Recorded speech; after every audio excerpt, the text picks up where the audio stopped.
जी 21 नवंबर 2016। Question number 1 करना है, set है, करवा दूं पूरा, मोल्स है। चले, जब मोल का क्वेश्चन आता है थ्योरी में, एमसीक्यू में, तो आपके पास एक या दो मैक्सिमम आएंगे आउट ऑफ 40। हाँ, कुछ सिंपल होते हैं, जैसे ग्रुप 2 का क्वेश्चन जो है उसका रूल ही अलग है। आपको बताया था, वो इज इक्वल टू करके डिवाइडेड बाय एक्स प्लस, जिसका एमआर नहीं पता होता, जैसे कल किया था, उसका रूल ही अलग है। इसके अलावा अल्कोहल वगैरह, एल्डिहाइड, अल्कोहल से एल्डिहाइड बनेगा, कार्बोक्सिलिक एसिड बनेगा, इतने परसेंट झील, वो क्वेश्चन भी एक अलग टाइप के क्वेश्चन है। जो ओपन क्वेश्चन आते हैं आपके पास एक या दो एमसीक्यू, यहाँ पर आपके पास क्वेश्चन आता है तकरीबन कि 7-8 मार्क का, 5 मार्क का जा सकता है।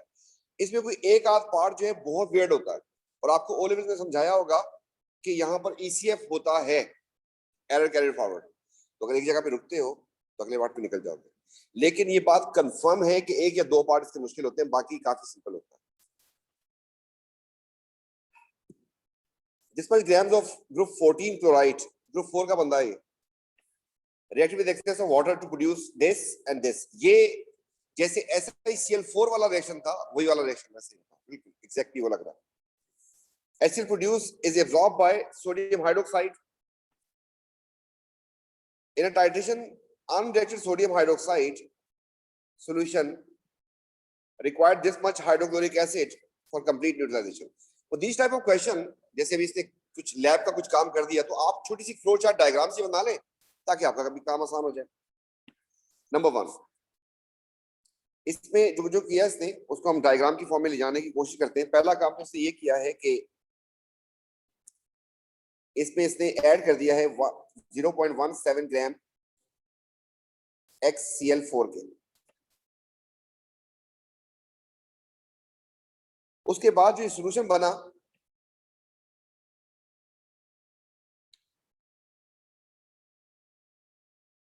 ये जो सॉल्यूशन बना, इसका वॉल्यूम बता रहा है कि 100 सेंटीमीटर क्यूब है, मतलब इतने में डिसॉल्व किया होगा। और इस सॉल्यूशन के अंदर HCl बन चुका है। आपको पता है कि इसमें बनना भी था कि XO2 एंड HCl बन गया इसमें, और उसका वॉल्यूम आपको बता दिया इसने। फिर क्या किया इसने, सॉरी HCl जस्ट, ये 100 सेंटीमीटर क्यूब ये नहीं है, इसमें जस्ट HCl बन गया आपके पास, एंड साथ बन गया था XO2। ये जो HCl के फ्यूम्स बने ना, इसको एब्जॉर्ब करवाया उसने किसमें, सोडियम हाइड्रोक्साइड में। तो ये जो है सोडियम हाइड्रोक्साइड था, इसका वॉल्यूम कॉन्सेंट्रेशन आपको बता दी उसने, दैट वाज 100 सेंटीमीटर क्यूब था, एंड उसका वॉल्यूम कॉन्सेंट्रेशन थी 0.1। अब इसके बाद इस कंटेनर को साइड पे लेके चला गया और कहा कि जो अनरिएक्टेड सोडियम हाइड्रोक्साइड था, इसमें से कुछ तो सोडियम हाइड्रोक्साइड HCl से रिएक्शन कर गया होगा, ये जो HCl यहां से आ रहा था, और जो बच गया इसमें से कुछ NaOH, उसको उसने अलग से रिएक्शन करवाया सोडियम हाइड्रोक्लोरिक एसिड से, HCl से। तो पहला काम ये कर रहा है कि HCl जो है उसका वॉल्यूम कॉन्सेंट्रेशन बताइए उसने कि 30 सेंटीमीटर क्यूब यूज हुआ, जिसकी कॉन्सेंट्रेशन 0.2 थी, और इससे जो है वो रिमेनिंग NaOH को उसने न्यूट्रलाइज करवा दिया। अब सबसे पहले कहानी यहीं से स्टार्ट करेगा, पहले इसके मोल्स निकलवाएगा normally. Calculate moles of hydrochloric acid used in the titration to neutralize unreacted gas. आपके पास वॉल्यूम भी, कंसंट्रेशन भी है, मतलब ये डायग्राम ना भी बनी होती, ये वाला पार्ट, कुछ पार्ट आप इससे बड़े सुकून से वैसे ही कर लेते, तो हमारे पास फार्मूला हो जाएगा N = C × V। तो कंसंट्रेशन जो है 0.2 है, वॉल्यूम है 30/1000, आंसर आ जाएगा 0.006 आई गेस। अब कोशिश किया करें कि जो मोल के क्वेश्चंस होते हैं, इसके 3 सिग्निफिकेंट फिगर लिखा करें आपको, मतलब इसको कटाइएगा मत, मतलब कि अगर आपके पास 0. यहाँ पे बन जाएगा ये ऐसा, तो अगर 0 भी आए, अगर आप 1-2 के इग्नोर करेंगे तो आपका फाइनल आंसर जो है वो एग्जामिनर के आंसर से हिल सकता है। तो मोल में आपको ओ लेवल में पढ़ाना शुरू कर देते हैं कि 3 सिग्निफिकेंट फिगर कोशिश किया करें। Right equation for the reaction between hydrochloric acid sodium hydroxide, मतलब ये मार्क दे के जा रहा है मुफ्त। तो NaOH एंड HCl की इक्वेशन लिखी, NaCl एंड H2O। अब जब आपसे ये मोल्स निकलवा लिए उसने, किसके निकलवाए आपसे मोल्स, सोडियम हाइड्रोक्साइड के, सॉरी HCl के निकलवाए होंगे, HCl के। उसके बाद आप मोल्स आप किस इसके निकलवाएगा, सोडियम आयन के रेशियो निकालनी थी आपको, यहाँ से इक्वेशन दी है। आपको ये बात पता है कि अगर इसका 1 हो तो इसका भी 1 होता है, इसलिए ऊपर जो आपने मोल्स निकाले थे वो HCl के थे, अब आपको मोल्स निकालने इसके, तो आपने लिखा यहाँ पे 6.02 एक्सपोनेंट -3 एंड यहाँ पर कर दिया आपने x। देखिए गौर से सुनिएगा, जो बच्चे आइंस्टाइन है वो बोलेंगे वही तो आंसर होगा, नीचे लिख देंगे। अगर आपका ये आंसर खुदा ना खासा गलत होता, मतलब कैलकुलेटर में कभी कभी मतलब हाथ 6 लिखना हो तो 9 लिख देता बंदा, तो आपको अगर इसको जस्ट इधर में लिख देता आंसर नहीं मिल, मार्क्स नहीं मिल लेते आपको अगर ये गलत हो जाता। ये आपकी वर्किंग थी, कम से कम 1:1 लिख के आप इधर लिखते वही आंसर, अगर ऊपर वाला गलत है कोई मसला नहीं, इसका मार्क मिल जाता आपको, ECF वालों ने बताया होगा। यहां पर भी हमारे पास इसका आंसर यही आ गया। Moles of sodium acid that react with HCl produce in equation 1। अब आपने शुरू में भी तो सोडियम आयन ऐड किया था, आपने देखिए एक सोडियम आयन के मोल्स आपने ये निकालने, ये कौन से थे,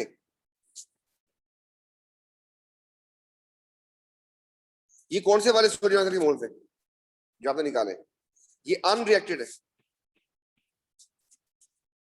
जो HCl बना था उसके साथ इसने रिएक्शन नहीं किया था, जो मिस्टी फ्यूज उधर से आ रहे हैं। और शुरू में आपने कितना ऐड किया था, ये आपके पास है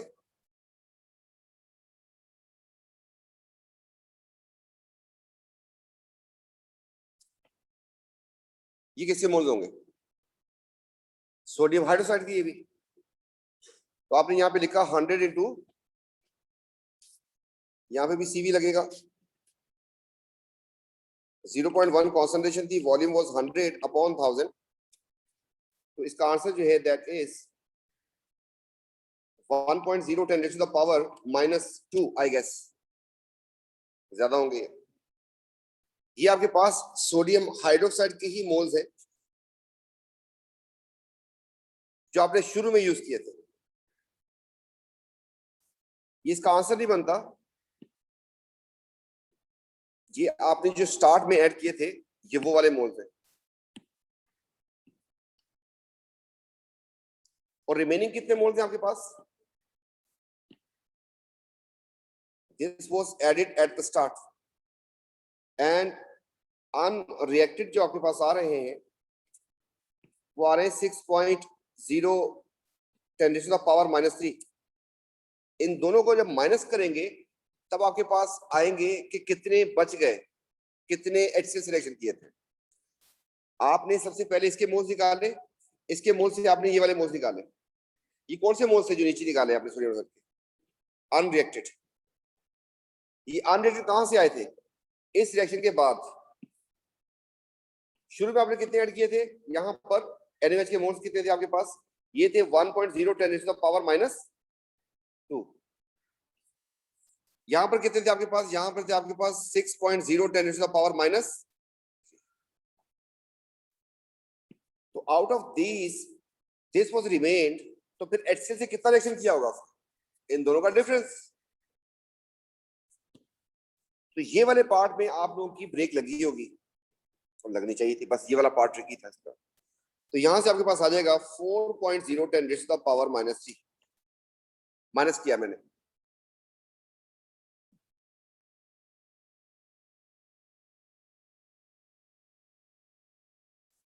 मतलब दिस माइनस दिस किया मैंने, ये वाला बस मसला था, बाकी काफी सीधा था।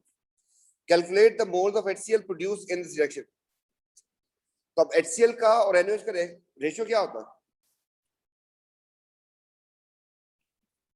HCl एंड NaOH का रेशियो 1:1 का होता है। तो यही थे आपके पास, इतनी HCl होंगे जो सिलेक्शन कर गए थे। यहाँ पर इस वाले पार्ट में कह रहा है कि जो रिएक्ट किए थे, रिएक्टेड विद HCl प्रोड्यूस्ड, तो जितने HCl के मोल्स होंगे उतने उसके होंगे, मतलब इस कंटेनर की बात हो रही है यहाँ पर। अगर ये शुरू में थे और आपके पास ये रिमेनिंग रह गए थे तो रिएक्ट कितने किया हमने, माइनस करके निकाल दिया। तो जो रिएक्शन कर गए थे वो HCl से रिएक्शन किए थे, उनकी रेशियो 1:1 की। ये आगे जाएगा, XC वैल्यू निकलवाएगा लग रहा है मुझे। अब आपके पास HCl के मोल्स आ गए जो उससे प्रोड्यूस हुए थे। अब आपसे कहेगा कि moles this in original sample, equation दी है भाई ने, दी हुई है। इसके 4 हो तो इसका 1 होता है इक्वेशन में। इस बेस के ऊपर जब आप यहां आएंगे तो आपने लिखा XCl4 रेशो HCl। अगर इसके 4 हो तो इसका 1 होता है, और आपने इसके कितने मोल्स निकाले हैं? 4.0। तो 4.0 10 टू द पावर -3 इसके हो गए x। आंसर आपका आ जाएगा 1.0 10 टू द पावर -3। इसके बाद कह रहा है कि MR निकालो इसका। ये ग्राम आपको दे चुका है। ऊपर क्या निकाला आपने? आपने मोल्स निकाल लिए हैं, मतलब n डन हो गया। ग्राम आपके पास आ चुके हैं, मास भी आ गया है। निकालना क्या है? MR। कोई फार्मूला बनता है इसका? Mole is equal to mass upon MR। तो मास जो है दैट इज 0.17 एंड मोल्स हो गया आपके पास 1.0 एक्सपोनेंट -3 एंड इससे इसका MR आएगा। जरा देखिए कितना आ रहा है।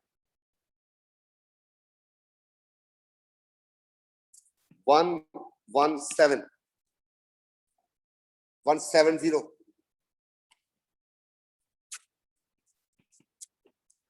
इसके बाद कह रहा है कि आइडेंटिफाई करें x को। तो आपको पता है कि XCl4 is equal to 170। x का पता नहीं, बख्श दे इसको। एक Cl 35.5 होता है, एक Cl, और 2 Cl हो जाएंगे 71, और फिर 4 हो जाएंगे 142।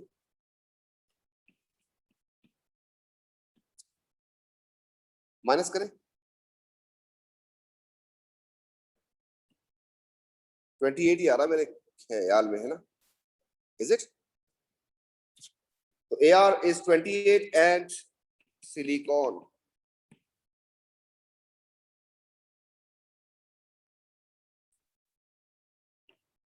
तो खैर हो गई। ये 9 मार्क का क्वेश्चन था। मुझे इसमें से हाईएस्ट स्टेज पे तो चाहिए आपसे 7 मार्क कम से कम। 2 मार्क बख्शेंगे, सदका ज़कात खिरात, अगर गलत होते टेंशन नहीं है। लेकिन क्या अभी आप लोग 5 मार्क्स आ रहे हैं इसमें? 4-5 मार्क्स आ रहे हैं। ECF भी चलेगा, सिलिकॉन आना जरूरी नहीं है। वो आपका पीछे वाला जो आंसर है, मेरी वर्किंग देख लें बस, उस वर्किंग की बेस के ऊपर। जिस तरीके से जो पेपर सॉल्व करता जा रहा हूँ, इसको साथ देख भी लिया करें। मतलब ये मैं अपलोड कर दूंगा, दे दूंगा आप लोगों को। कोई मसला हो उसको देख लिया करें, क्रॉस चेक कर लिया करें, अपनी मार्किंग करते रहे साथ। क्वेश्चन नंबर 2 में इसमें मसला 3 मार्क उठ रहे हैं। 1 मार्क है स्टेम का, enthalpy change when, and last में लिखा हो अंडर स्टैंडर्ड कंडीशन। ये 1 मार्क हो गया। 1 mole of a substance completely burned to produce its respective oxide। 2 mark हो गए। तीसरा मार्क उठाने के लिए आप स्टैंडर्ड कंडीशन लिख दे। मुझे नहीं पता, जिसने पेपर बनाया उसी ने मार्किंग स्कीम बनाई है, लेकिन मैं घर पे जाके ये बात कर सकता हूं कि यार मेरे 3 मार्क पक्के। लेकिन अभी अगर इस हालत में मैं सिर्फ डेफिनेशन लेके जाऊं, आपने देखा मोस्टली डेफिनेशन 2 मार्क की आ रही है आपके पास। ये 3 मार्क आ रहे हैं। मैं इक्वेशन लिखने का भी मेरा दिल कर रहा था, लेकिन मतलब इसके मार्क्स उठाने के लिए कोई नीचे पूछी हुई है उसने इक्वेशन, वरना मैं उसकी एग्जाम्पल में कोई इक्वेशन देता। लेकिन स्टैंडर्ड कंडीशन में लिख के आऊंगा ताकि मैं घर पे जाके टीचर को घर पे बताऊं अपनी मार्किंग करते हुए कि ये मार्क मेरे कंफर्म है, वो कुछ भी कर ले नहीं कटेंगे। तो क्या आप लोगों ने एंथैल्पी चेंज लिखा है या एनर्जी रिलीज लिखा हुआ है? एनर्जी एब्जॉर्ब लिखा है। चेंज पे आप लोग बच जाओगे, अगर रिलीज एब्जॉर्ब लिखा आप लोग खुद ही फंस जाओगे।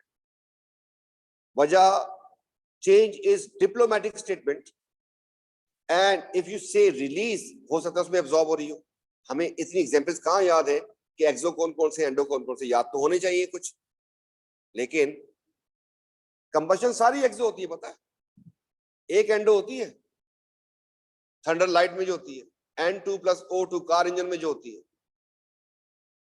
वही तो कंबशन है, वो एंडो होती है। मैंने लिखी हुई है साथ, इसलिए आप ख्याल करें। डेफिनेशन में मैंने ये गैस 2 ही बोले, उसके बाद तो चला गया हूं। एक आई का गैस बोला था, एक इनकी डेफिनेशन का गैस बोला था। तो मार्क्स सारे इसके सेट है। चले, इसके बाद कह रहे हैं कंप्लीट कंबस्शन इसकी लिखे। ये 1 मार्क दे रहा है, वरना 2 मार्क देता। मैंने कहा था डेफिनेशन भी 2 मार्क की, इक्वेशन भी 2 मार्क की। कैसे 2 मार्क की? 1 मार्क स्टेट सिंबल का है। स्टेट सिंबल से तो पता चलता है कि लिखा क्या आपने, in their standard states under standard condition लिखते हैं। तो C2H5OH 3O2, it's a gas, it's a liquid, 2CO2 and 3H2O, liquid and gas। अभी स्टेट सिंबल के साथ 2 मार्क है इसके, ठीक है। स्टेट सिंबल के बगैर 1 मार्क है, तो अगर आप एक भी लिख के आते हैं तो कंफर्म 1 ही मार्क था, लेकिन अगला मार्क इसका स्टेट सिंबल का ध्यान रखिएगा, इसी की बेस पे चल रहा होता है। जी बेटा, इसके पार्ट बी में कोई इश्यू? यस है।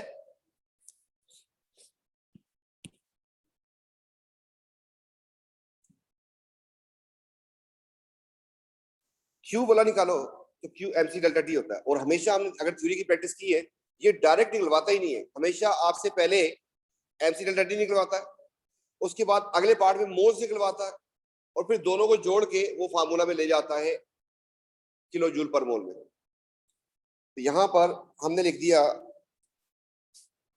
Q is equal to m c delta t. Mass 100 हो गया, स्पेसिफिक हीट कैपेसिटी 4.18 लिखी है डेटा बुकलेट में, 4.18 लिख दी हमने उठा के। एंड इसके बाद डेल्टा टी लिखना था,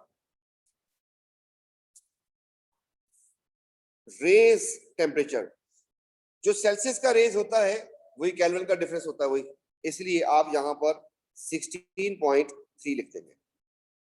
इससे आपके पास इसका आंसर आ जाएगा जूल में। आने दे जी, कोई बच्चा बताएगा? 6813.4। 1 मोल ऑफ इथेनॉल आ गया किलो जूल पर मोल में। हमारे पास डायरेक्ट किलो जूल पर मोल का फार्मूला था negative mc delta T upon 1000 कर दूं तो किलो जूल हो गया, एंड पर मोल कर दूं तो किलो जूल पर मोल हो गया। अब यहां पर सोच के बताएं कि मोल के लिए या तो मैं यूज करना होता है C इंटू वी, या यूज करना होता है मास अपॉन mr। तो अब बताएं कि क्या करेंगे आप लोग? इसको और खूबसूरत कर दे, मास अपॉन mr लिख दें। इस पूरे का आंसर आप लोग निकाल चुके पीछे पार्ट में, बस सब्स्टिट्यूट कर दे। नेगेटिव भी लिखे, 6813.4 भी लिखे, डिवाइड बाय 1000 कर दें, एंड डिवाइड बाय 0.23 अपॉन 46 इसका एमआर होता है। आपके पास आंसर आ जाए अल्लाह करे। आप याद रखिएगा, वो तैयार बैठा है मार्क्स काटने के लिए, और वो मार्क है नेगेटिव और पॉजिटिव का, सब सही करने में मार्क कर सकते हैं, जो बहुत जरूरी है। How much?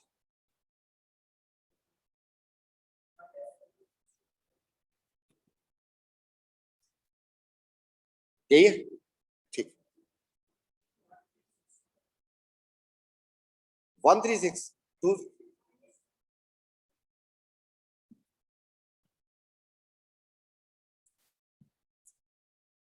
1326।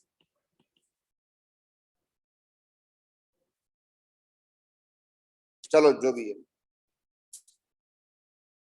Suggest 2 reasons why value of there'll be change of combustion of ethanol determined simple laboratory calorimeter likely to be lower। हमेशा कम होती,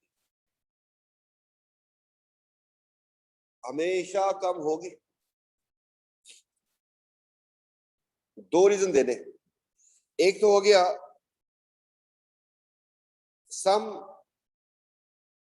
energy lost to surrounding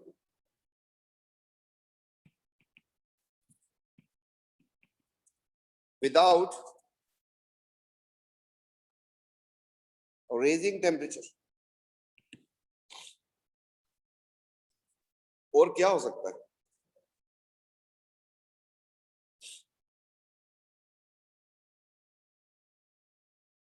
ethanol volatile होती है,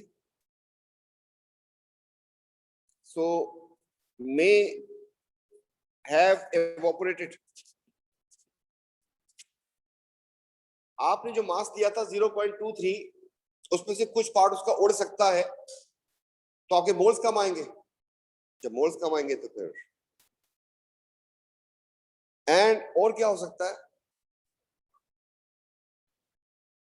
अगर वाटर जो है, ये एरर्स है, इसने लोअर का वर्ड यूज किया, इसने लोअर देन यहां पे आ जाए। अगर आपका मास कम यूज हुआ वाटर का, तो वैल्यू लो आएगी, हाई आएगी? लो आएगी। ये किसका मास था? किसका मास था? मैं फार्मूला पे आ गया इस बात को समझाने के लिए कि आपकी वैल्यू जो है, मैथ तो अच्छी होगी, ये लो आ रही है, इसकी वजह क्या क्या हो सकती है? नंबर वन, आपने जो मास यूज किया वाटर का, ये वाटर का मास है ना, अगर ये कम हो जाए तो वैल्यू कम आएगी, ज्यादा आएगी? डायरेक्टली है ना इसके साथ। तो यहां पर पहली बात हो गई, some water may have evaporated। देखिए वाटर तो आरटीपी पे भी एवोपरेट कर रहा होता है। आपने 100 ग्राम लिया था, अगर वो 98 हुआ, अगर ये 98 हुआ तो डायरेक्टली तो इसके साथ कम हो जाएगा। और क्या हो सकता है? ये तो चेंज नहीं हो सकता, टेम्परेचर जो है उसका फर्क आ सकता है। अगर टेम्परेचर चेंज कम हुआ तो टेम्परेचर चेंज कैसे कम हो सकता है? उसकी वजह ये वाली सही है, some heat loss to the surrounding without raising temperature. और क्या हो सकता है? इसमें आप नीचे से जलाया हुआ था, इसको स्टर करना बहुत जरूरी होता है। इसमें सॉल्यूशन को कंटिन्यूअसली स्टर करना बहुत जरूरी, ताकि इवन डिस्ट्रीब्यूशन ऑफ हीट हो। तो सॉल्यूशन या वाटर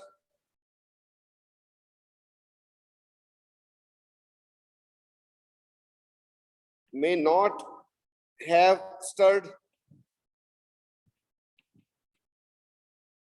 properly, तब भी हीट पूरी रिलीज नहीं होगी। आप एक पैरामीटर 1000 को तो छोड़ दें, एक आपके पास पैरामीटर मास था, मास आपने ज्यादा ले लिया, कम ले लिया, फिर अगर इसकी वैल्यू नीचे करनी है, इसकी वैल्यू क्या होनी चाहिए? तो मेरे पास ये वोलेटाइल, ये काटना पड़ेगा मुझे, इससे तो इसका मास कम आएगा ना फिर। तो हमें उसको देखते हुए आंसर करना था, ये काटना।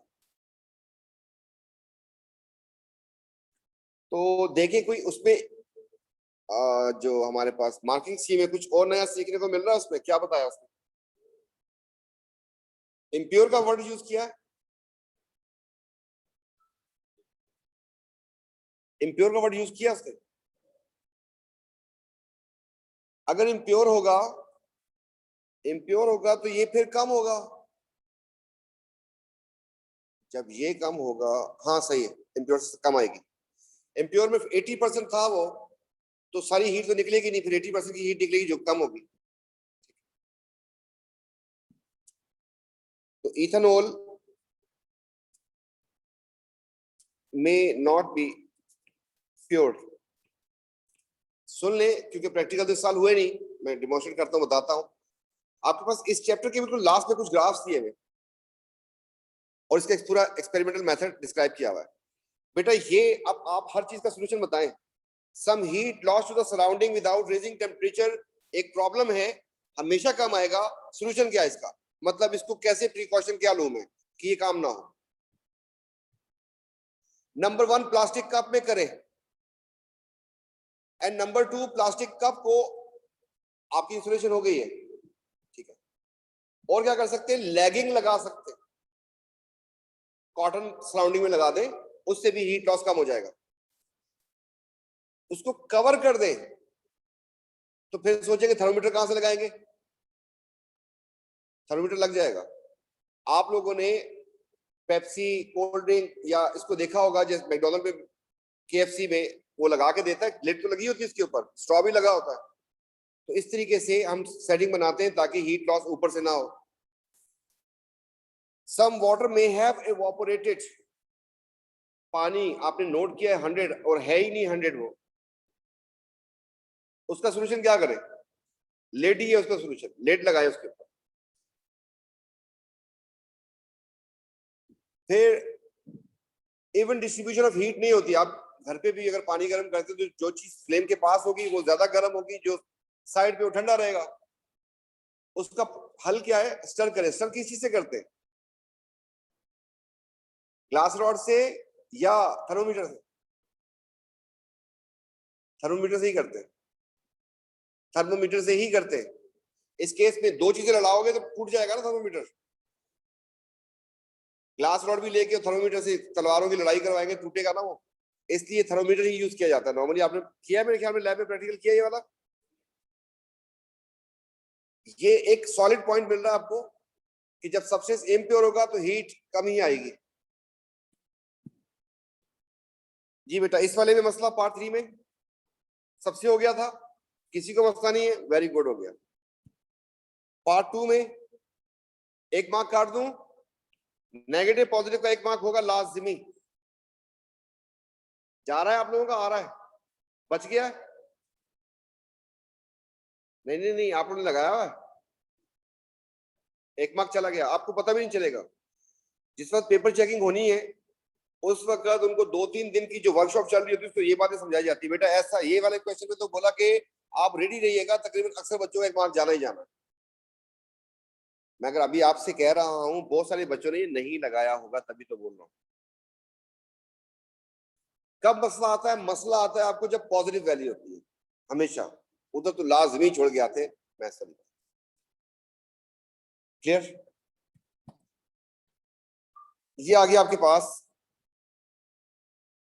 जी, अच्छी बात है। पार्ट ए किसी को मसला? बी पार्ट में मसला हो जाने दे। L is a salt of group 2 element M. L is heated strongly. Brown gas is, brown gas किससे बनती है? तो आप सुन ले कि इधर लिखा मैंने M and NO, सॉरी, हाँ सही है, MnO3 twice, ये आपका L हो गया और M लिखा है मैंने। Is this clear? जब आप इसको हीट करेंगे तो आपके पास बन जाएगा MO NO2 and half O2। Equation को तो पक्का रखें, बैलेंसिंग इसकी।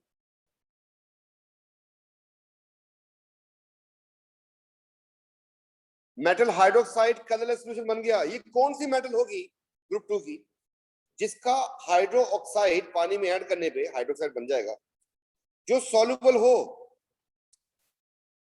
तो लिखते हैं यहां पर बेरिलियम होता है, मैग्नीशियम होता है, calcium, strontium, barium and radium. इनमें से सॉल्युबल कौन से होते हैं? कैल्शियम वाला पार्शियल सॉल्युबल होता है, ये वाले तो पक्के होते हैं। बहरहाल कैल्शियम को भी बीच में ले लेते हैं। Addition of dilute sulphuric acid colourless solution produce dense white PPT. कौन हो सकता है? ये सारे इनके सल्फेट इनसॉल्युबल होते हैं। मतलब आपके पास अगर मैं इनके सल्फेट बना दूं तो मैग्नीशियम का सल्फेट सॉल्युबल होता है, कैल्शियम का जो सल्फेट होता है पार्शियली सॉल्युबल होता है। इनके सल्फेट्स इनसॉल्युबल हो जाते हैं। और आप लोगों ने सल्फेट का टेस्ट जो पढ़ा था वो बैरियम के साथ पढ़ा था। हो सकता है बैरियम हो। बहरहाल अभी तक 3 आ रहे हैं वाले। एनाइन बोला फॉर्म को, एनाइन तो हमने पहले ही देख लिया था भाई, एनाइन तो हो गया। ब्राउन गैस बनी थी तो ब्राउन गैस यही है बस।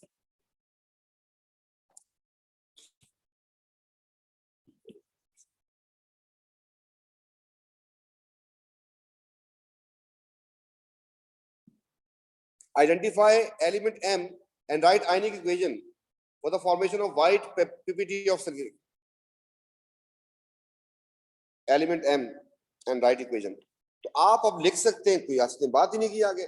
मैं स्ट्रोंशियम लिखूं तब भी ठीक, बैरियम लिखूं तब भी ठीक, रेडियम लिखूं तब भी ठीक। रेडियम काट दें, रेडियो एक्टिव है। स्ट्रोंशियम बैरियम में से कोई भी आंसर हो सकता है। वो ज्यादा क्या एक्सपेक्ट कर रहा होगा कि बच्चा ओ लेवल में पढ़ के आया तो सल्फेट का टेस्ट होता है बैरियम, बैरियम के साथ वाइट पीपीटी आते हैं उसके, तो वरना अब यहाँ पे स्ट्रॉन्शियम भी उसको उसने दोनों ऑप्शन दिए होंगे, तो यहाँ पे आप लिख दें या तो स्ट्रॉन्शियम या फिर उसकी जगह पे barium. Ionic equation for the PPT, चलो क्या बना था, बैरियम सल्फेट। बेटा जब भी कभी जिंदगी में पीपीटी बने उसकी आयनिक इक्वेशन इतनी आसान होती है, प्रेसिपिटेट सॉल्युबल सॉल्युबल से बनता है, एक्वस एक्वस लगाएं एंड खत्म। 3 घंटे की भी वर्कशॉप की थी मैंने एसिड बेस सॉल्ट की, ये ग्रुप 2 में आप बहुत देखोगे बहुत तंग करता है, एसिड बेस सॉल्ट आपके पास आना चाहिए, तो वो तो ओ लेवल के बच्चे थे उसमें बोर ना हो इसलिए मैंने नहीं बुलाया था आपको, ठीक है। लेकिन मैं आपके साथ उसके नोट्स शेयर कर देता हूँ या छोटी सी जो रिवीजन वीडियो बनाऊंगा वो देख लीजिएगा आपको। ये आयनिक इक्वेशन आपको मसला होता होगा अभी भी, है ना, करके चले, करके जाते हैं, जान छुड़ाते हैं। तो यहाँ पर मैं आयनिक इक्वेशन की तरफ जा रहा हूँ, और आयनिक इक्वेशन, वैसे तो आप लोगों ने बहुत कुछ सुना होगा आयनिक इक्वेशन के बारे में, लेकिन हम भी कुछ बताने जा रहे हैं। आयनिक इक्वेशन लिखने के लिए आपको इन बातों का ख्याल करना है कि जो चीज सॉल्युबल होती है उसके लिए हम स्टेट सिंबल लगाते हैं एक्वस, और जो चीज सॉल्युबल होगी उसके आयंस बन जाएंगे। गैस के, लिक्विड के और प्रेसिपिटेट के आयंस नहीं बनेंगे, गैस के आयंस नहीं बनेंगे, कार्बन डाइऑक्साइड के आयंस नहीं बना सकते आप, लिक्विड के आयंस नहीं बना सकते, प्रेसिपिटेट के आयंस। अगर सॉलिड जो है रिएक्टेंट साइड पे हो तो टूट सकता है, एंड प्रोडक्ट साइड पे हो तो नहीं टूट सकता। कख समझ नहीं आया, पता नहीं क्या बोला, अल्लाह मालिक है। मैंने ये कहा है कि आयनिक इक्वेशन शो करती है ions responsible for the reaction.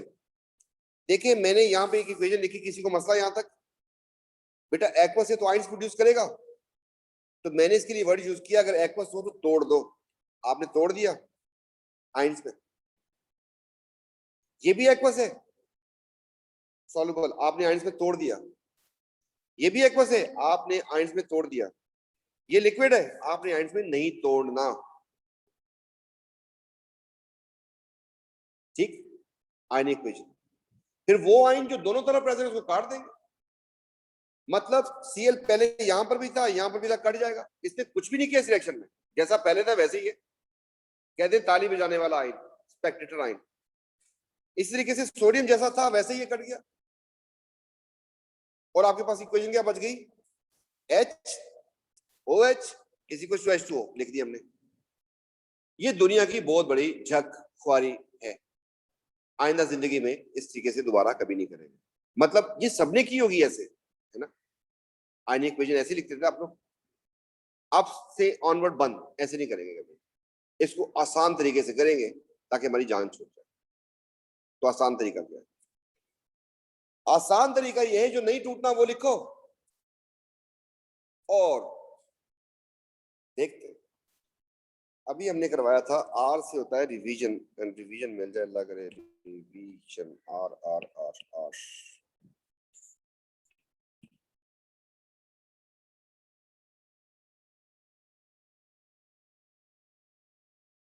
QRST revision,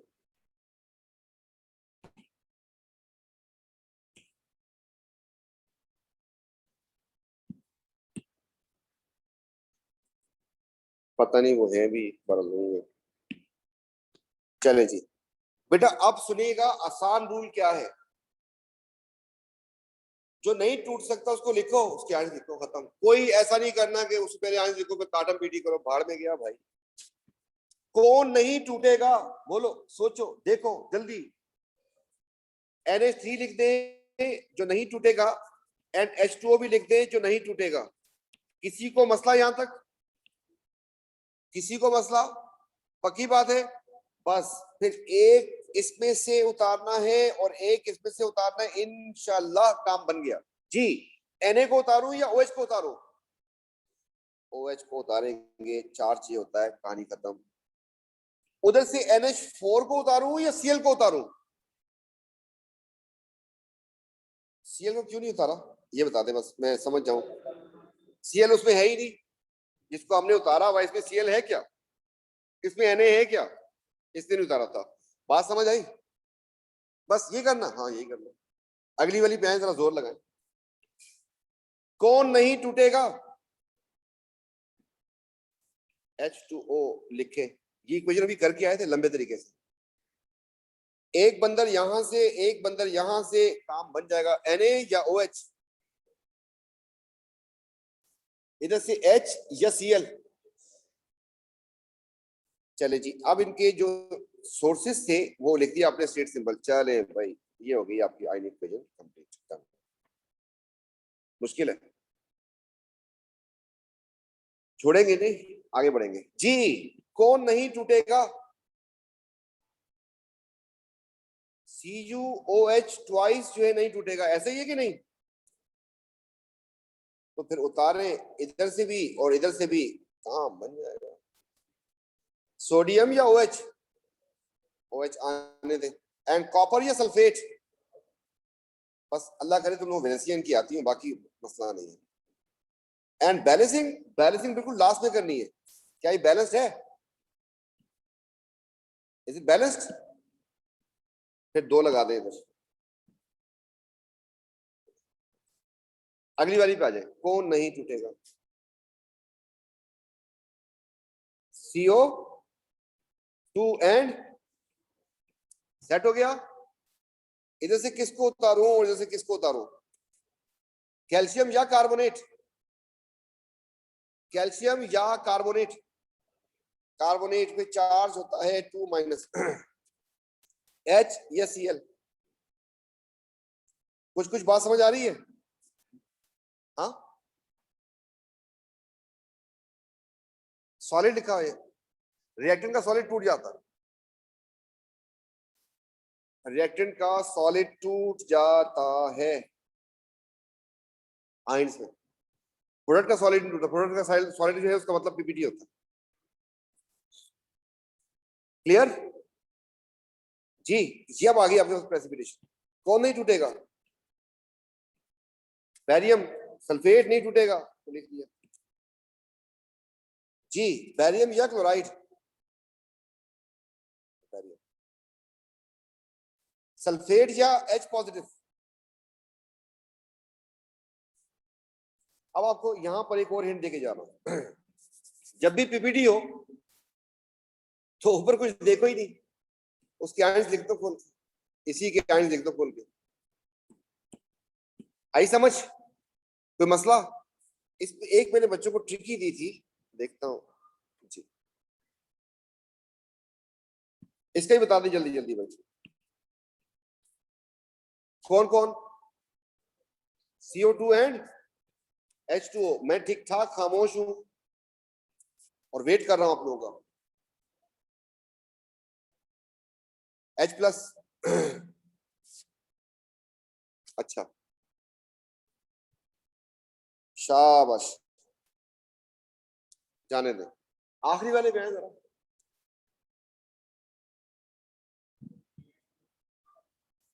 barium sulphate, और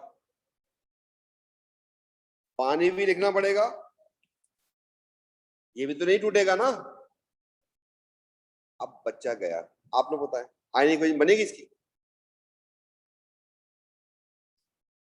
आयनिक इक्वेशन क्या शो करती है? Ion is responsible. चलो जी बेटा, बैरियम को उतारूं या OH को उतारूं? दोनों को उतारना पड़ेगा, दोनों उतरेंगे आराम से सुकून से। ये क्या बात समझ आई आप लोगों को? दोनों चाहिए। इधर से किसको उतारूं, H को या SO4 को? तो मेरी बात समझ आई आप लोगों को? एंड आयनिक इक्वेशन खत्म हो गया। तो हमने ये लिखी थी और आपको साथ समझ आती है। Give the formula of salt L। तो अगर आपने बैरियम कैल्शियम जो भी लिखा है, या तो फिर लिख दें स्ट्रोंशियम नाइट्रेट यहाँ पे लिख दें बैरियम नाइट्रेट, डन हो गया। थर्मल डीकंपोजिशन की इक्वेशन मांग रहा है। अगर बैरियम नाइट्रेट हो क्या बनेगा? बैरियम एंड नाइट्रोजन, इसका भी ऑक्साइड, इसका भी ऑक्साइड, बैलेंसिंग ऐसे करेंगे और फिर आखिर में ऐसा करना पड़ जाएगा कहानी का। पार्ट सी में मसला बेटा, पार्ट सी में मसला है।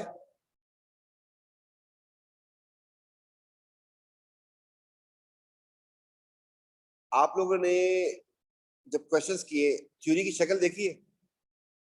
ग्रुप 7 की थ्योरी बहुत कम थी, एमसीक्यूज बहुत ज्यादा है। इसका मतलब समझदारी, छोड़ तो कुछ नहीं सकते, लेकिन ये कम से कम फायदा होता है कि हमें पता है कि यार इस पार्ट में से जरा ज्यादा चीजें आ रही है, उसकी फिर उस लिहाज से प्रैक्टिस कर लेते हैं। तो आपने ग्रुप 2 को अगर देखा हो तो ग्रुप 2 में मिलते जुलते क्वेश्चंस हैं और बार बार आ रहे हैं, वो करके भी बहुत कुछ सुकून मिल सकता है आपको।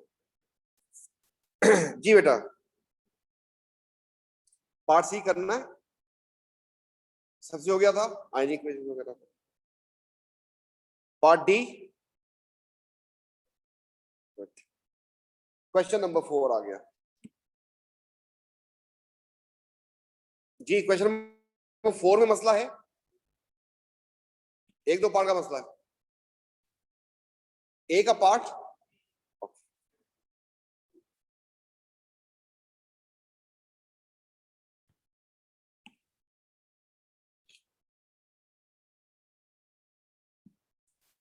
नाम रखना है भाई का, या अल्लाह खैर। लंबी चेन के कार्बन काउंट करने शुरू कर दे तो ये लंबी चेन में, ये भी लंबी चेन में, ये भी लंबी चेन में, ये भी लंबी चेन में, ये भी, और वो ब्रांच गया हुआ। गिनती कहां से स्टार्ट की जाए? तो 1 एंड फिर 2 एंड फिर 3 एंड फिर 4 एंड फिर 5 फिर 6। कुछ समझ सकते हैं कि ये CH3 जो लगा हुआ है कहां पे लगा हुआ है? कार्बन नंबर 3 पे है या 4 पे? शाबाश, इसका नाम हो गया 4 methyl and 2 hexene, is it? अच्छी बात है। डिफाइन स्टीरियोमर, 1 मार्क दे रहा है, मैं तो यहाँ पे पता चल जाता मुझे 2 मार्क देने चाहिए थे मुझे लाजमी। और यहाँ पर एक मसला है कि बहुत सारे बच्चे आइसोमर्स की कितनी टाइप्स थी? हैं? 5 टाइप्स थी, 5। उन सब की डेफिनेशन भी थी आपके पास। फार्मूला की कितनी टाइप्स थी? 5 टाइप्स थी, molecular, empirical, skeletal, display and structural. तो किसी की भी डेफिनेशन में आपसे कहा था कि 2 मार्क की आ सकती है। यहाँ तो इसने स्टीरियोमेरिज्म पूछ लिया आपसे, ज्योमेट्रिकल आइसोमर्स की बात कर रहा है। आम हालात में कहते हैं same molecular formula, different law, different chain, different functional group, different ये। लेकिन स्टीरियो में हम कहते हैं same molecular formula, same structural formula, but different geometry. तो same molecular formula and different हर जगह भी चल रहा था, सिर्फ ज्योमेट्रिकल में लिखना है same molecular formula, same structural formula, different geometry या स्पेशल अरेंजमेंट। तो ये पार्ट भी हो गया फिर आराम से। किसमें मसला था लिखवाऊं? लिखना है पार्ट 2 पार्ट 3 दोनों करवा लेते हैं। State and explain how many stereoisomer structure there are.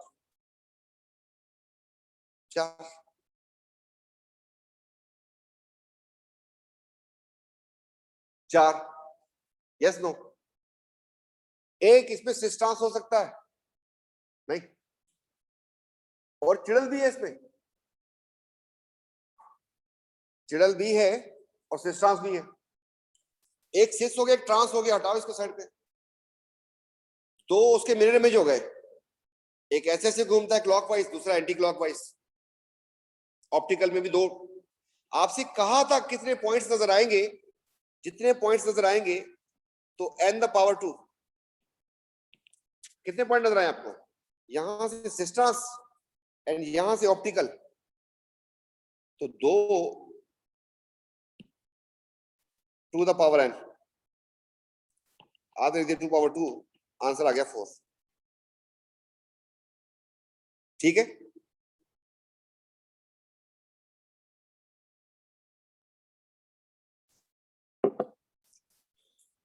लंबी कर रहा है, लंबी कर रहा है। इसको सिस्टा समझाऊंगा ना कि इसमें है, 2 मार्क देगा मुझे, और जब ऑप्टिकल समझाऊंगा फिर 2 मार्क देगा मुझे।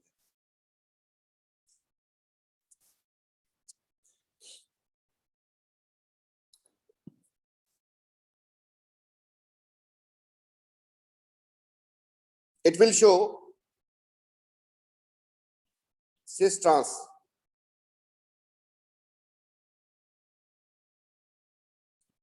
isomerism। अब लंबी करनी, लंबी कर ले, वरना आपको बताया था cis trans, how cis trans isomerism arise in a molecule due to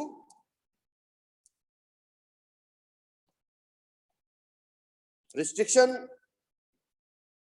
in rotation caused by carbon carbon double bond।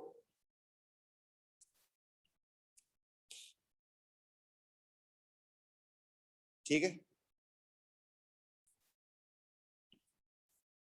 अब लंबी करनी है तो लंबी कर सकते हैं, डबल बॉन्ड तो बता दिया, रोटेशन बता दिया, and both carbon have two different groups.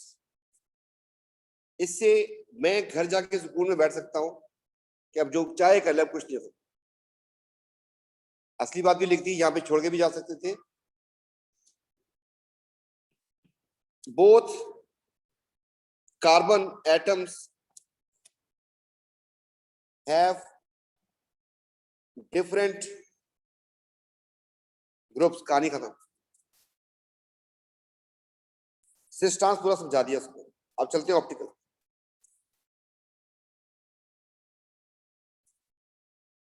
It will also show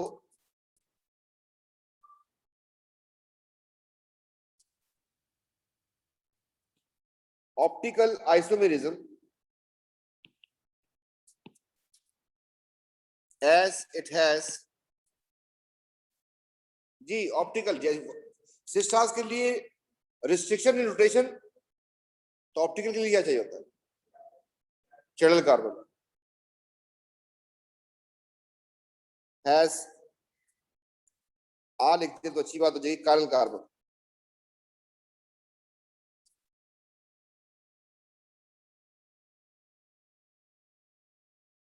optical isomerism as it has a chiral carbon। So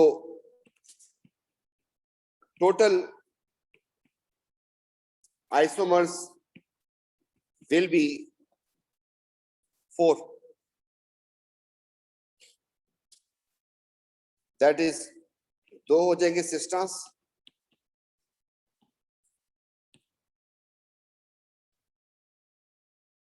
and 2 हो जाएगी ऑप्टिकल, या यहां पर ये भी लिख सकते थे कि n to the power n।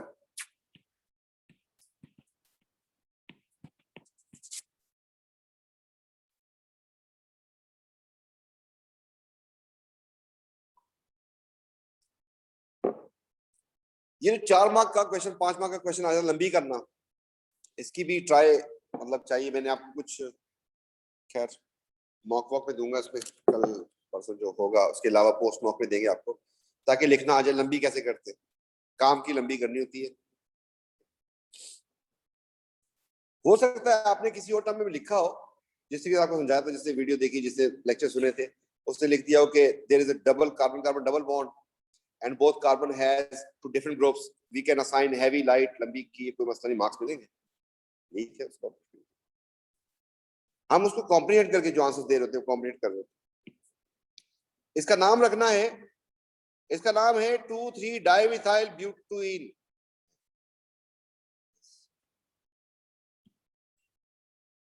2,3 dimethyl 2 butene या ब्यूटीन। हो गया ना सबसे। Skeletal formula of organic product cold KMnO4, ये खुद कितना अच्छा केकड़ा था, बनाया इधर ऐसे ही केकड़ा था ना ये।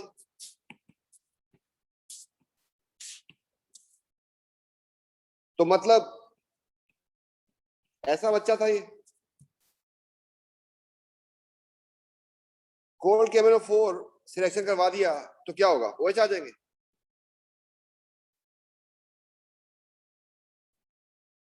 ऐसे बना दिया आपने। अच्छा,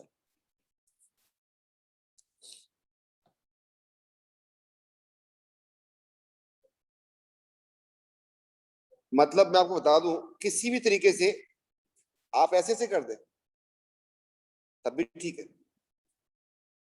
बस 2 OH करने कहीं पे भी। मेरी बात समझ आ रही है। सिर्फ OH विजिबल होंगे और कुछ नहीं। आप असल जो चीजें देखने की वो ये है कि हर कार्बन की 4 डंडियां पूरी, उनमें से एक OH है एंड हर, ठीक है, और ये 2 मिथाइल मिथाइल।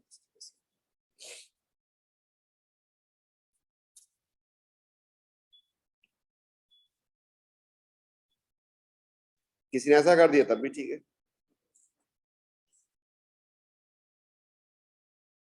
इतना प्यारा बना दिया तब भी ठीक है, बस इसमें से 2 OH हो गए।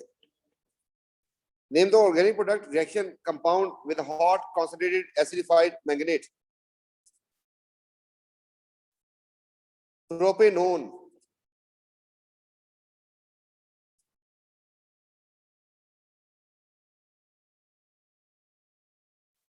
काटो, काट दिया, ऑक्सीजन खिला दो, खाली ऑक्सीजन इसमें। क्या इस बच्चे के पास, इसके पास बच्चे हैं? ऐसे ही रह जाएगा, ऐसे ही रह जाएगा तो कीटोन बन जाएगा। मतलब ये बड़ा होके इतना खूबसूरत हो जाएगा।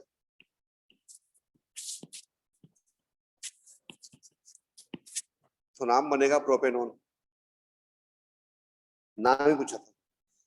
बहुत सारे बच्चों ने कीटोन लिखा होगा, 0 मिलेगा, प्रोपेनोन।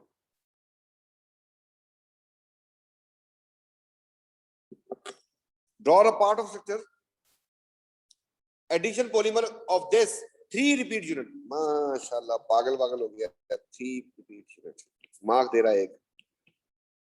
मेरी बात समझ आई? कितने कार्बन लिखे मैंने, क्यों लिखे? 1 यूनिट 2 कार्बन के बराबर होता है। चल भाई, खूबसूरती देख ली इसकी। इस खूबसूरती को उठा के यहां से कॉपी किया, यहाँ पे पेस्ट कर दिया, तो आप लोग समझ आ गई होगी कुछ। क्या क्या लिखूं ऊपर? CH3, CH3,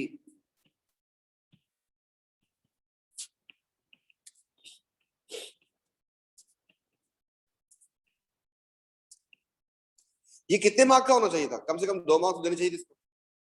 जब पेपर कंप्लीट हो जाता है, मार्क्स देते देते, तो पता चलता है कि 2 मार्क ऊपर हो गए, फिर कुछ मार्क्स कट कर दिए जाते, या 2 मार्क रह गए, आपको नजर आएगा डेफिनेशन के 3 मार्क देके निकला वो उधर पीछे। कंबशन की डेफिनेशन आई थी, 3 मार्क देके जा रहा था, हमने देखा हमेशा 2 आते हैं, तो क्या किया होगा उसने? 59 हो रहे होंगे उसके पास, तो 1 मार्क उसको बढ़ाना था कहीं पे, ऐसे कर। तो चवल अभी यहाँ बढ़ा देता हूँ, चलो खैर हो गई। क्लियर जी? पार्ट सी में मसला, पार्ट सी में मसला है, कर लेते हैं, कर लेते हैं। ये तो पेपर शुरू के तो मुझे पूरे पूरे करवाने चाहिए।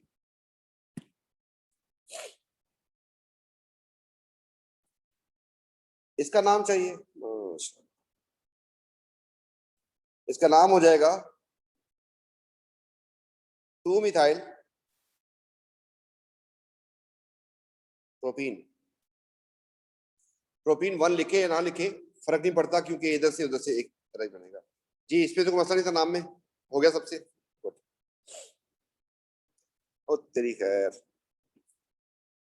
ये बन गया। ओह, मैकेनिज्म है, गोल मटोल। याद आया? राजा, राजा की दो पसलियां, याद आ रहा है कुछ कुछ? पहला मार्क कैसे बांटेगा आपको?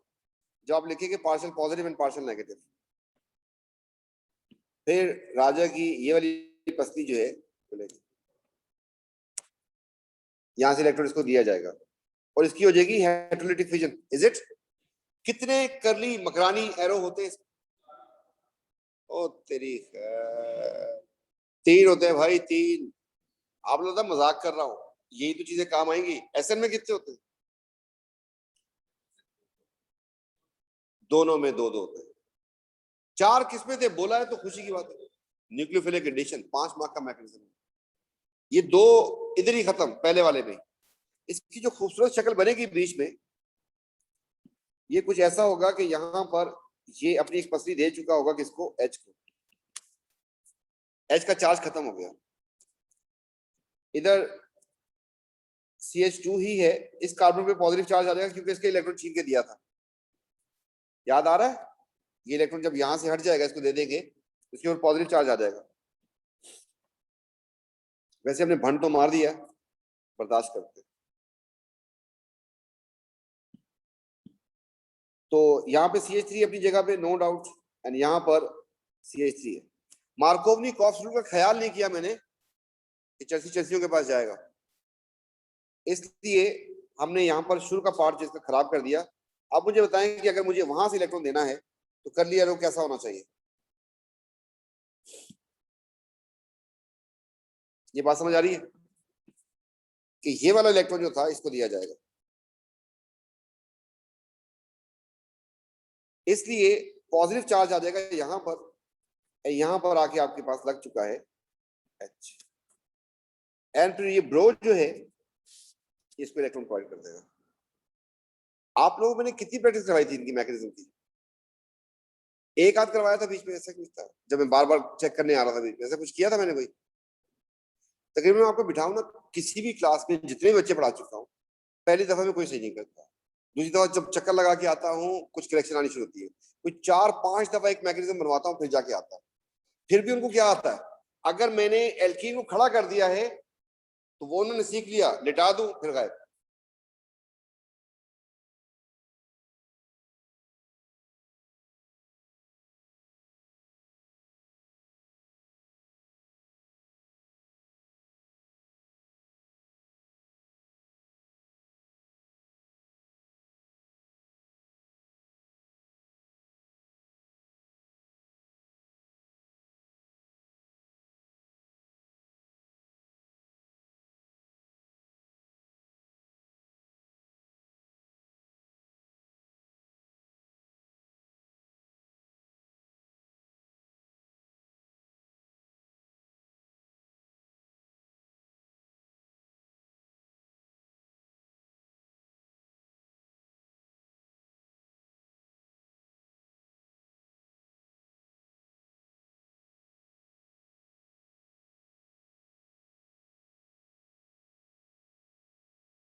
tertiary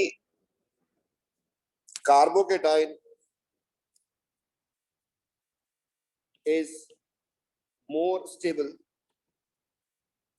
उसकी एग्जाम्पल जो ऊपर बनी हुई है वो टर्शरी कार्बोकेटाइन ही है।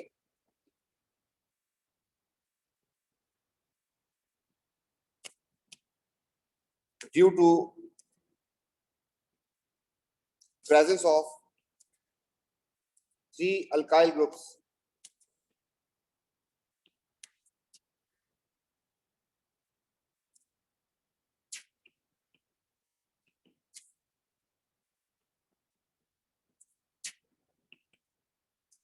देन यहां पे बनेगा हमारे प्राइमरी, ठीक है, आप डायरेक्ट लिख सकते हैं then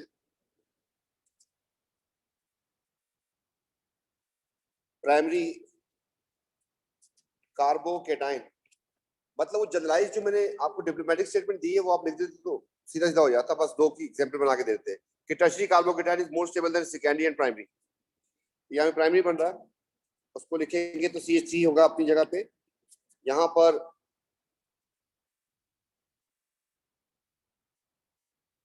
CH and CH2 positive बन जाएगा यहाँ पर, तो ये वाला प्राइमरी बन रहा है आपके पास।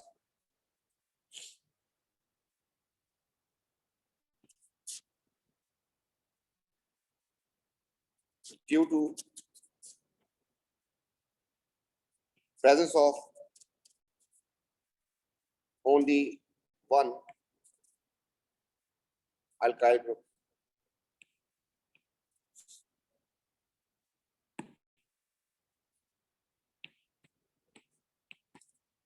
which provide electron clouds to carbocation and make it stable.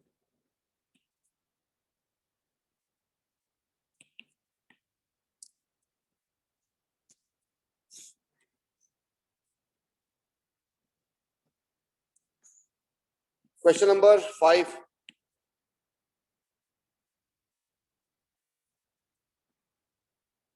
Skeletal formula इसका बन जाएगा, बन गया ना सबसे, 4 एजेस बनेंगे। Suggest the reagent condition for the reaction 1. Acidified का वर्ड यूज किया आप लोगों ने? नहीं, acidified dichromate and heat under reflux. जहां जहां रिफ्लक्स लिखते थे आप उसको जरा सेट करना शुरू कर दे, हीट अंडर रिफ्लक्स लिखा कर। State reagent condition for reaction 2 2 बन रहा है, तो एसिडिफाइड डाइक्रोमेट डिस्टिल या वार्म, डिस्टिल अच्छा वर्ड है। Name P organic product from the reaction. हाँ, ester 0, propyl propanoate is answer. 3 carbon की अल्कोहल है और 3 कार्बन का एसिड है, तो प्रोपाइल प्रोपनोएट। नाम पूछा था, स्ट्रक्चर नहीं पूछा।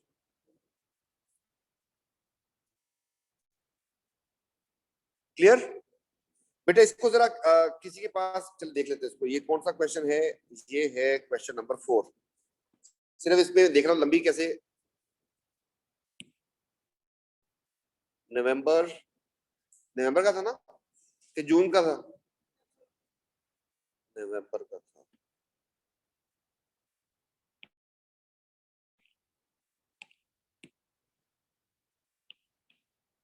नवंबर के पेपर थोड़े से ट्रिकी होते हैं, तो नवंबर की प्रैक्टिस के बाद जून आपके लिए काफी आसान हो जाता है।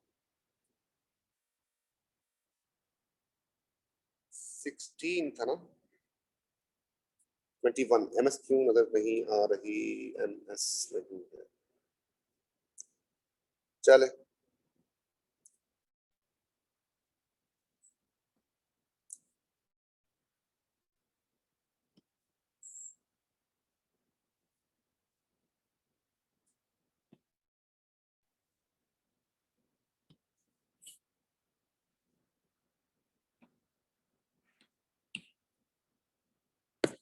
ठीक है, इस वाले क्वेश्चन को, इस वाले का सिर्फ पार्ट का जो है ना आंसर आप लोग देख लीजिएगा जरा।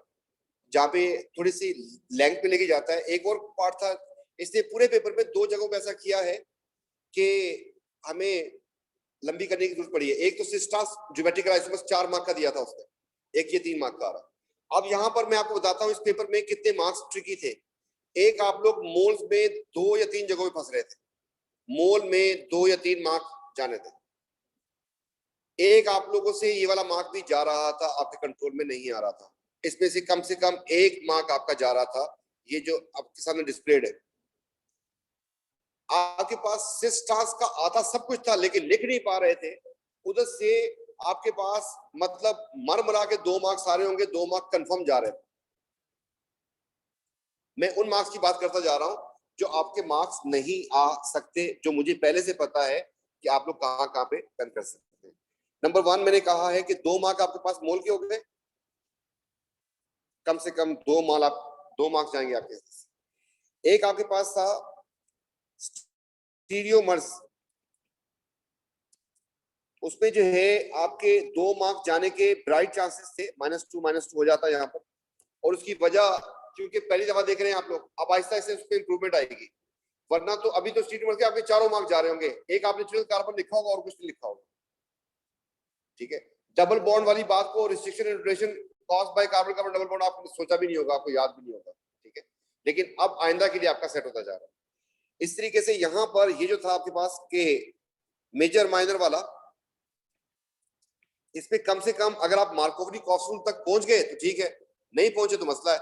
ये क्योंकि पहला पेपर आप पहली दफा देख रहे हैं क्वेश्चन को, शुरू के पेपर है, तो आपका मार्क हो सकता तीनों जा रहे हो, टेंशन नहीं है। तो मेरे ख्याल में यहाँ पर आपका 1 या 2 मार्क जा सकते थे। और इसमें क्या ट्रिकी पार्ट था, हाँ, ये मैकेनिज्म में भी आपने भंड मारे होंगे।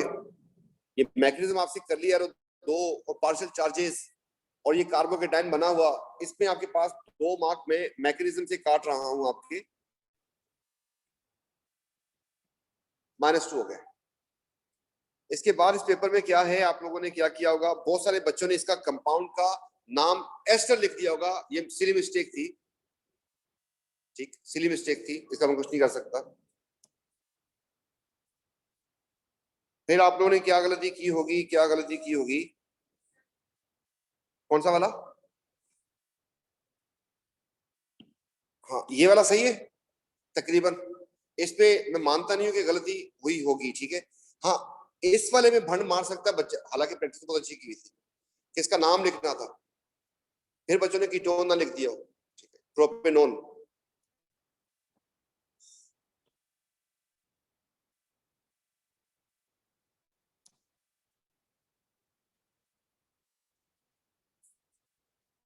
ग्रुप 2 में फंसे हो गए आप लोग।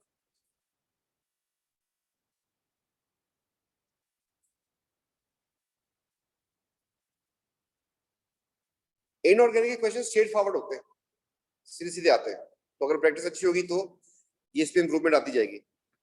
इस तरीके से आपके पास